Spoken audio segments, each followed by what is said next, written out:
Virus cases here in Georgia are still on the rise. Here at CBS 46, we've been watching the numbers very closely. Take a look at this graph that's tracking the pandemic data in our state. You can see both the number of new cases and total cases are still continuing to go up. And right now, as we take a look at the latest numbers, there are now over 29,000 confirmed COVID-19 cases in our state. At least 5,400 people are hospitalized. More than 1,200 Georgians have died from the virus. And as the numbers go up, more and more people are going out all across the metro. Huge crowds this weekend, not following CDC guidelines for social distancing. CBS 46's Adam Murphy live at 10th and Piedmont in Midtown Atlanta to explain it all. Adam, good afternoon.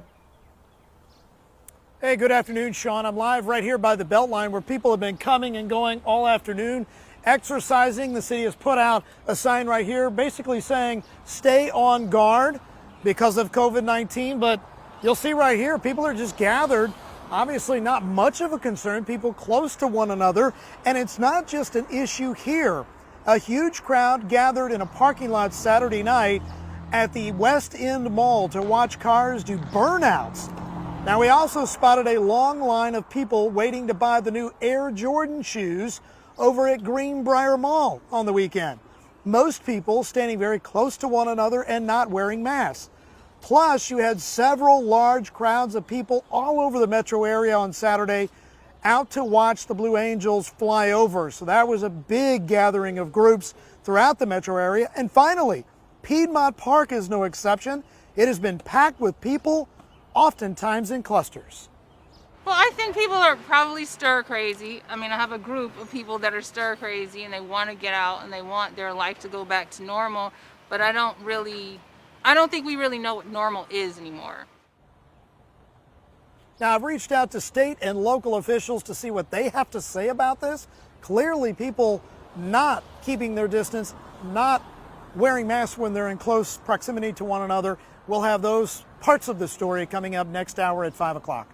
We're live in Midtown Atlanta. Adam Murphy, CBS 46 News. All right, Adam, we'll see you at 5. And we aren't the only ones seeing a lack of social distancing. Take a look at this. Hundreds of people flocking to New York City's Central Park to get out and enjoy the nice weather there. Despite the signs warning people to keep their distance, residents all clumped together. Mayor Bill de Blasio put 1,000 officers on the street to enforce social distancing guidelines. Those officers were also asked to hand out masks.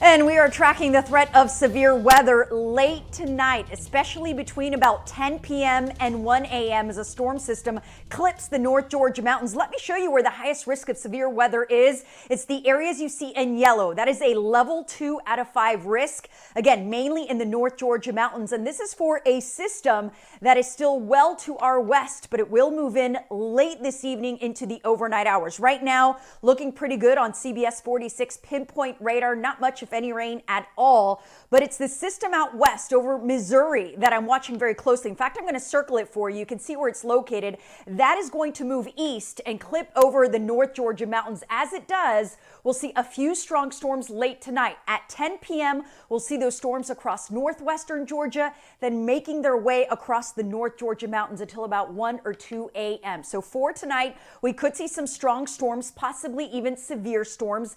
Biggest threats going to be strong damaging winds and hail, and that's going to be in the North Georgia mountains. Here in metro Atlanta, much lower chances of rain. In fact, most of us dry as temperatures drop down to the mid